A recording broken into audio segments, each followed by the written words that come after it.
everyone! OMG, nandito pa ako sa sa lilim. Sa ilalim ng bubong kasi umuulan. Kalalabas ko lang, bibili sana ako. At biglang umulan. Umulan pero umaraw. Bakit ganon? Hello, kumusta kayo dito sa friends ng aking Miss Didi Reyes? Ayun, sana maganda ang hapon ninyo kasi maganda ang hapon ko. Maganda ang hapon ko dahil bagong gising. Di ba? Nakatulog ako, nakasiesta ako. Kaya, yun, medyo fresh na fresh. Kayo ba pag naggaling siesta, fresh na fresh ang inyong katawan, di ba?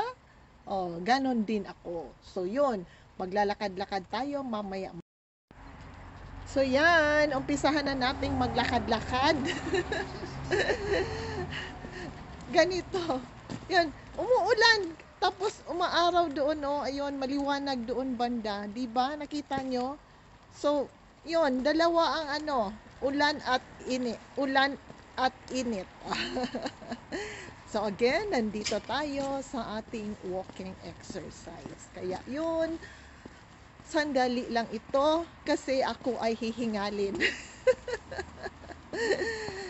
Ayun, lakad-lakad daw kasi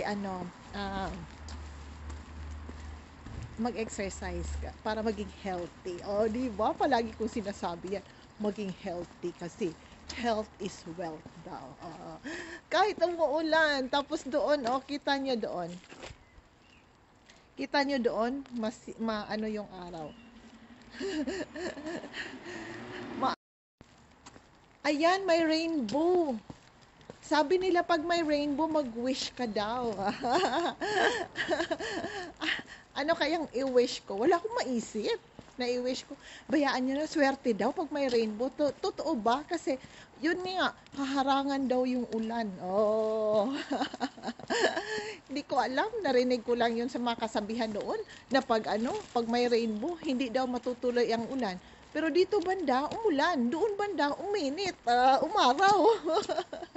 Ganon ba yun? Hinaharangan ng rainbow ang ulan. Baka hiniharangan ng rainbow ang araw. Vice versa. Hindi ko alam. Pero anyway, ako ay mag-walking exercise sa hapon na ito. Kaya, yun, samahan nyo ako. Parang mag-i-end na itong aking filter. Ayun.